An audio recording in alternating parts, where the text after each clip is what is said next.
Monsieur le Premier ministre, bonjour. Bonjour. Les militaires du CNRD se sont d'abord engagés à rendre le pouvoir à la fin de cette année, mais il y a 3 mois, vous nous avez dit sur RFI que ce serait reporté à l'année prochaine. Est-ce qu'aujourd'hui vous avez plus de précisions ? Bon, vous savez que le retour à l'ordre constitutionnel est conditionné principalement par l'établissement d'un fichier électoral fiable. Par le passé, la Guinée a connu beaucoup de turbulences du fait de la non-fiabilité du fichier électoral qui a été proposé. D'où la nécessité, avec la transition actuelle, de tenir compte de ce passif pour faire les choses correctement, avec un fichier électoral qui sera incontestable. C'est la raison pour laquelle nous avons adossé l'établissement du fichier sur la base du fichier d'état civil. Et c'est cela qui est l'aspect le plus lourd. Et d'ores et déjà, nous avons mis en place une dynamique pour que l'engagement présidentiel de pouvoir organiser la consultation référendaire à la fin de l'année, qu'on puisse tenir cet engagement. Alors un fichier d'état civil, ça nécessite qu'on refasse un recensement général, alors que vous auriez pu vous contenter de réviser le fichier électoral. Est-ce que vous n'utilisez pas ce recensement général comme prétexte pour repousser le référendum et les élections au calendrier grec ? Bon, il y a un recensement administratif à vocation d'état civil et ceci est très important parce que si nous nous précipitons à faire du n'importe quoi, il va de soi que cela impactera négativement la qualité de la transition politique. Pour en revenir à ceux qui disent qu'il y avait un fichier électoral, il faut le renouveler ou le réactualiser. Ils oublient que ce fichier électoral de 2020 a été déjà contesté et contestable. Nous ne pouvons pas nous permettre à ce stade, avec tout le déficit et le passif lourd tant au point de vue humain qu'au point de vue politique, de reprendre un recensement qui n'a pas été fiable pour dire qu'on va faire du bon travail avec quelque chose qui devrait être mis à la poubelle. Et ce recensement d'état civil, il va prendre combien de temps ? Le fichier d'état civil, c'est un long processus. Mais nous n'allons pas dire que nous allons finir d'avoir le fichier d'état civil de la Guinée pour dire qu'on va maintenant prendre en charge les éléments pour la confection du fichier électoral. J'estime que puisque le président a indiqué qu'il faut nécessairement le référendum à la fin de l'année, il va de soi que nous aurons une masse suffisamment représentative du corps électoral et à partir de là, le fichier électoral sera établi pour permettre de tenir cet engagement présidentiel. Référendum cette année et élection générale l'année prochaine ? À partir du moment où nous aurons le fichier électoral, tout le reste dépendra des critères réglementaires, des dispositions budgétaires pour organiser les élections comme ça se doit, communales, législatives et présidentielles, pour un retour complet à l'ordre constitutionnel en ayant cette fois-ci des fichiers conséquents qui sont dénués de toute orientation politicienne. Et ce retour à l'ordre constitutionnel, il aura lieu quand ? Bon, pour ne pas donner une date de manière précise, ce que je peux dire, à partir du moment où nous aurons le référendum constitutionnel, tout le reste pourra se faire de manière concertée parce que les conditionnalités les plus difficiles seront à partir de ce moment-là derrière nous. Le reste, il y aura des concertations, il y aura l'examen du code électoral, de la Constitution qui permettra de dire telle élection doit se tenir à tel moment, tel autre 2 mois ou 3 mois après. C'est cela qui permettra d'avoir un agenda qui va impliquer tout le monde. Il y a 3 mois, vous nous avez dit retour à l'ordre constitutionnel en 2025. Est-ce que vous confirmez aujourd'hui ou est-ce que vous envisagez un report à 2026 ? Bon, je ne peux pas. L'essentiel, dès que le référendum constitutionnel sera établi, tout le reste du chronogramme pourra à partir de ce moment-là être envisagé de manière certaine. Donc vous n'êtes pas sûr que le retour à l'ordre constitutionnel aura lieu l'année prochaine ? Bon, comme je suis dans une démarche pragmatique, dès qu'on aura la Constitution, c'est-à-dire le référendum, le reste c'est une question de timing, d'examen du code électoral, du temps requis pour organiser une élection et l'autre, et puis aussi de l'aspect budgétaire, parce que ce sont des élections qu'il faudra financer. Donc, ce qui est le plus dur, c'est le fichier électoral, le référendum. Le reste, ce seront des dynamiques qui ne vont pas être si compliquées que ça. Mais pourquoi êtes-vous certain que le référendum aura lieu cette année et pas certain que les élections auront lieu l'année prochaine. Pourquoi vous avez un doute sur ces élections en 2025? Non, je n'ai pas de doute, mais ce qui est le plus important pour moi, c'est l'organisation du référendum constitutionnel. Parce qu'à partir du moment où le référendum constitutionnel sera organisé, je serai certain que tous les autres éléments vont se décliner sans qu'il y ait des hauts et des bas. Et vous êtes certain que ce référendum aura lieu avant le 31 décembre? C'est un objectif que le président nous a fixé. Et c'est un objectif que le Premier ministre est en train de mener et de veiller à ce que cela soit, même s'il faut travailler 25 heures sur 24 pour que l'agenda fixé par le président soit respecté. Alors ce flou sur la date des élections à venir entretient beaucoup de doutes et du côté de l'opposition, l'ancien Premier ministre, Cellou Dalein Diallo, affirme que les militaires du CNRD ne sont pas de bonne foi et qu'ils veulent garder le pouvoir peut-être définitivement. Vous savez, il ne faut pas être obstiné par rapport à l'organisation d'un processus électoral. Nous sommes en train de reprendre les choses par là où il fallait le faire. Bon, je vois que certains sont pressés, mais de grâce, un peu de patience et le corps électoral, le peuple de Guinée décidera de celui ou de celle qui présidera à son destin le moment venu. Est-ce que les militaires ne veulent pas garder le pouvoir définitivement? Pas du tout.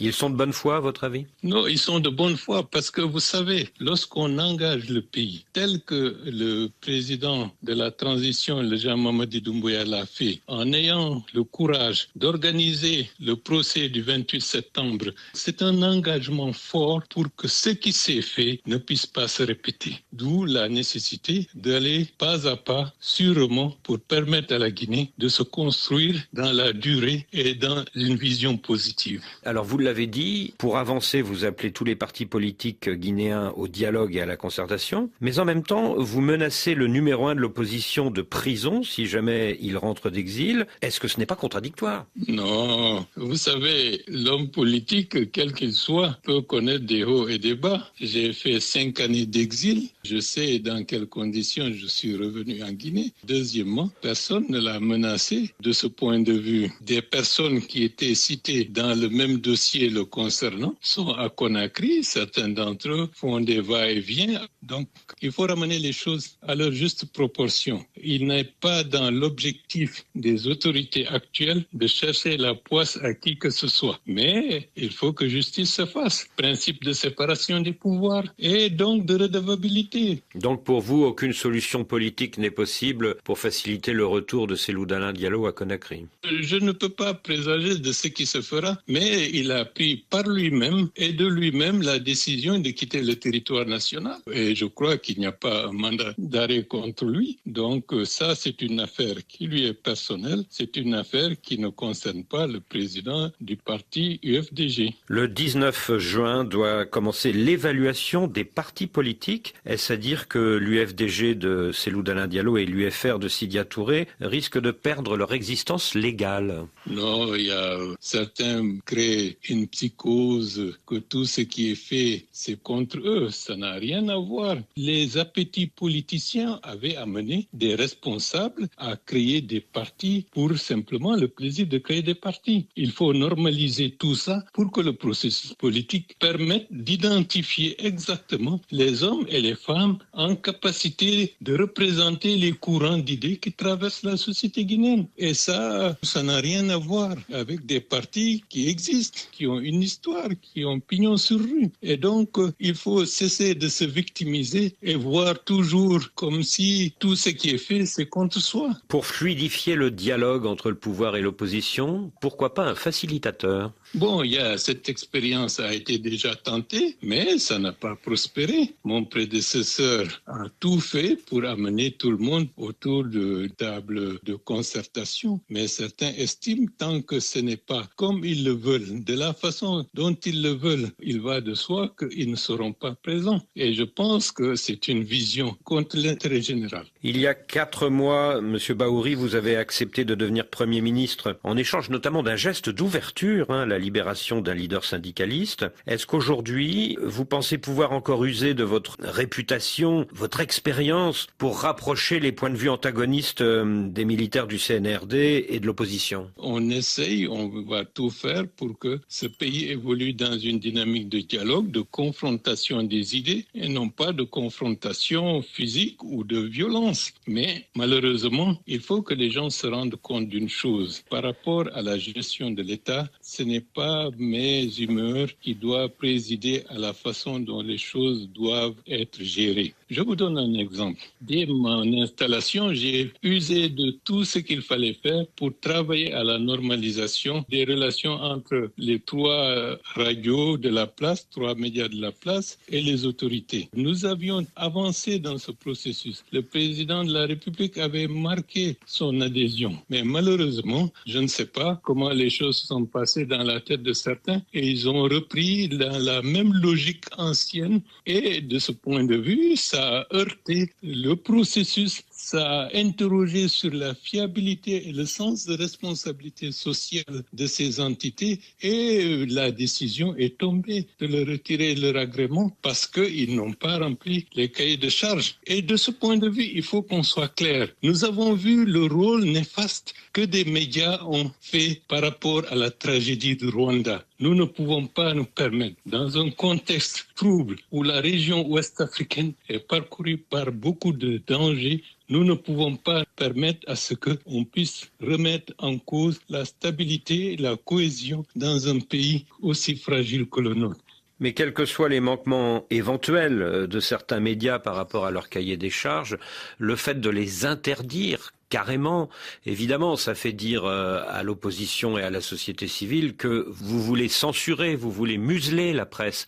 Est-ce que vous n'auriez pas intérêt à trouver une solution ? Bon, vous savez, il faut que les gens se renouvellent leur façon de faire. En Guinée, il y a une place pour une presse libre, pour une presse intelligente, mais que ce ne soit pas une presse qui, chaque jour, est en train d'entretenir un climat d'insatisfaction, de manque de sérénité et parfois de manque d'objectivité. Mais 4 radios et 2 télévisions privées interdites, vous avez eu la main lourde, monsieur le Premier ministre. Est-ce que vous envisagez de lever cette mesure ? Il y a 80 radios à l'heure actuelle qui existent en Guinée. Il y a 14 médias avec des télévisions et nous sommes en train de nous raccorder au TNT. Donc l'espace médiatique dans les mois à venir va profondément changer pour un accès beaucoup plus large de la population à l'information. Donc, nous voulons que cette liberté soit réellement une liberté et non pas que quelques-uns, parce qu'ils ont la possibilité d'avoir des médias, d'utiliser cela pour aliéner une population qui, dans un contexte de fragilité, peut manquer de repères. Oui, mais les radios et les télévisions que vous avez interdites, elles avaient beaucoup d'audience. Est-ce que vous envisagez de revenir sur cette décision ? J'avais tout fait pour que ce soit le cas. Et au moment où j'allais réussir, comme une attitude suicidaire, ceux qui devraient être aidés ont mordu la main qui leur était tendue. Donc, je vous dis franchement les choses, psychologiquement et personnellement, je ne suis pas pour le moment disposé à m'engager dans cette voie. Parce qu'en fin de compte, vous vous battez pour des gens qui en valent la peine et non pas pour des gens qui considèrent que tout ce que vous faites, c'est parce que vous avez peur d'eux. Cette vision de chantage ne marche pas. Donc il faut qu'ils revisitent leur manière de faire. Et avec le temps, on verra. Avec le temps. Oui.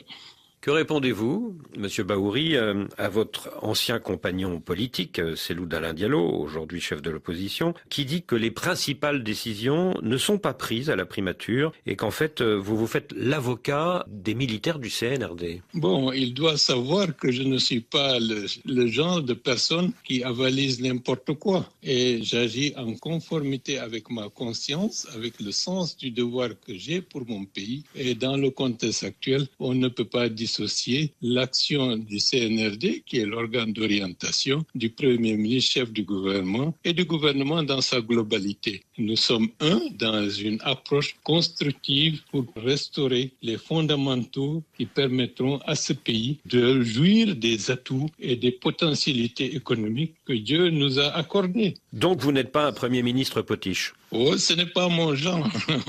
Je jouis de la confiance du président Doumbouya et je jouis de la confiance de l'écrasante majorité de la population guinéenne. De ce point de vue, je veux utiliser ces crédits pour permettre à la Guinée d'avancer. Monsieur le Premier ministre, vous rentrez de Kankan, en Haute-Guinée, où deux chefs religieux musulmans s'affrontent depuis plusieurs mois. L'un des deux est le prédicateur El Hadj Souleymane Sidibé, qui n'hésite pas à insulter ses adversaires sur sa radio Nourdine FM. Pourquoi sa radio est-elle toujours autorisée alors que les médias religieux et communautaires sont interdits? Est-ce parce qu'il est réputé être le père spirituel du général Mamadi Doumbouya? Bon, je crois que nous gérons un passif et un héritage qui ne date pas d'aujourd'hui, qui date de la période où certains protagonistes sont devenus des adversaires extrêmement actifs du CNRD et de la gouvernance actuelle. Mais les dispositions seront prises et nous avons demandé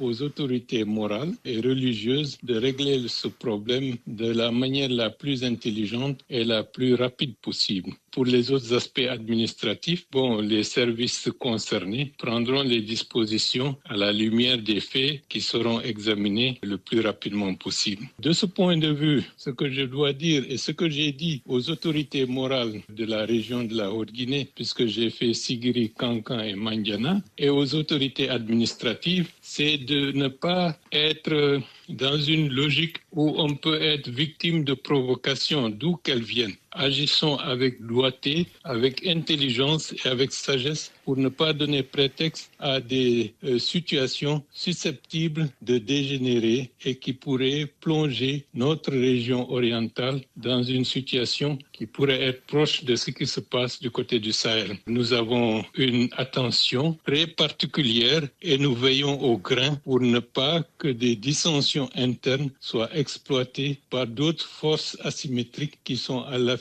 dans cette partie de notre territoire. Alors vous parlez de provocation. La haute autorité de la communication reconnaît le caractère insultant et déstabilisant des programmes de Nourdine FM. Pourquoi cette radio est-elle toujours autorisée à émettre?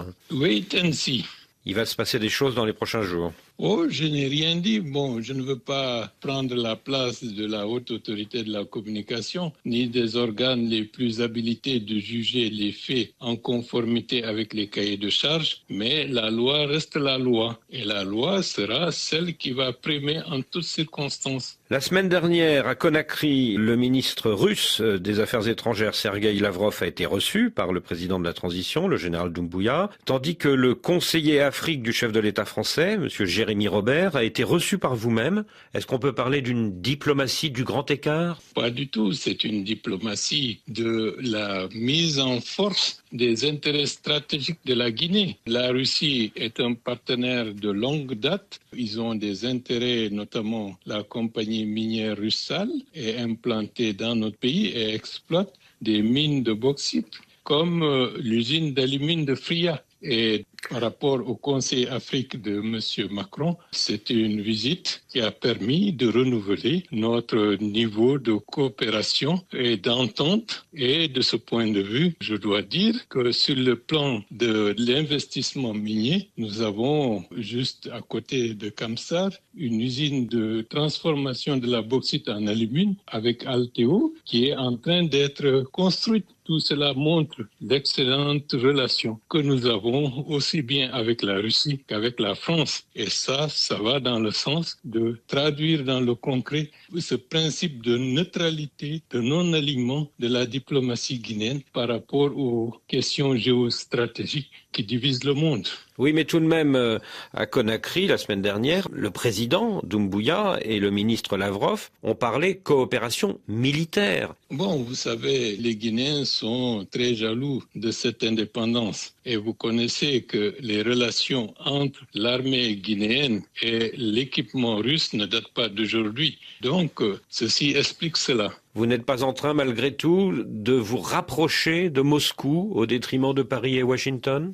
Oh, nous avons d'autres chats à fouetter. Nous sommes dans une approche qui privilégie les intérêts de la Guinée, rien que les intérêts de la Guinée. Est-ce la raison, cette neutralité, pour laquelle la Guinée a refusé d'entrer dans l'alliance des États du Sahel formée par le Mali, le Burkina Faso et le Niger? Bon, la Guinée a une longue histoire. Nous avons connu des périodes où la Guinée était isolée, où il y avait beaucoup de tragédies qui ont amené les Guinéens à faire preuve de pragmatisme et de sens de responsabilité. Nous ne voulons pas entrer dans n'importe quelle aventure. Et c'est pourquoi vous avez refusé d'entrer dans l'AES? Bon, je ne juge pas l'AES. L'AES, pour des questions qui leur sont propres, ils ont une même réalité aujourd'hui, un déficit sécuritaire majeur. Donc, communauté d'intérêt, ils peuvent, de ce point de vue, se retrouver. Mais en ce qui concerne la CEDEAO, la Guinée est partie prenante de l'organisation régionale et nous souhaitons, quels que soient les différends, que nous puissions sauvegarder les instruments qui nous ont permis d'avancer dans le sens de l'intégration des États africains, des populations africaines. Voulez-vous dire que l'AES, l'Alliance des États du Sahel, s'engage dans une aventure qui risque de la conduire au même isolement que la Guinée du temps de Sékou Touré? Je ne le dis pas ça, mais je souhaite le meilleur pour les frères de la région. Ce sont des pays qui souffrent. L'un n'exclut pas l'autre. L'existence de l'AES et son intégration dans la CEDEAO ne sont pas du tout contradictoires, et voire même ils peuvent être complémentaires. Quelle est votre réaction, Monsieur Bahouri, aux résultats des élections européennes de ce dimanche 9 juin et notamment à la poussée électorale de l'extrême droite en Europe et en France?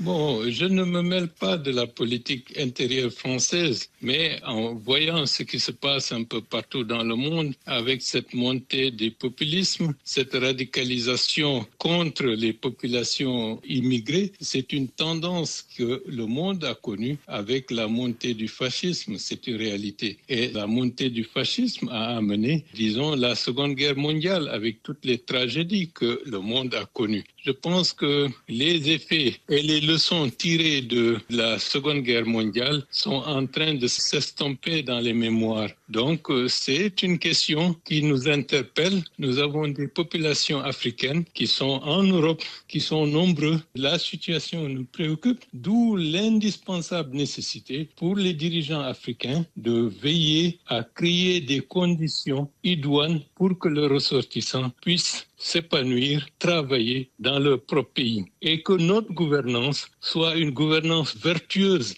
Et si le mois prochain, le leader du Rassemblement national, Jordan Bardella, devient Premier ministre de la France, est-ce que cela changera quelque chose dans les relations entre Paris et ses partenaires africains? Vous savez, quand on est loin des cercles de décision, on peut se laisser aller, mais devant les épreuves du pouvoir, le réalisme finit toujours par l'emporter. Donc, ça ne nous inquiète pas outre mesure et nous savons que nous traiterons avec n'importe quel gouvernement de la République française et voire même de l'Europe. Donc pour vous, Emmanuel Macron ou Marine Le Pen, c'est pareil? Non, vous savez, entre le bleu clair et le bleu ciel, ce n'est pas tout à fait la même chose, mais en fonction des couleurs, vous allez voir si vous allez porter des verts teintés ou pas. Et là, vous porterez des verts teintés. J'espère une avancée démocratique en France. La France est un grand pays. C'est le pays des Lumières, le pays des droits de l'homme. Je sais que la société française est très ouverte sur les réalités du monde et je ne suis pas pessimiste outre mesure. Monsieur le Premier ministre, merci.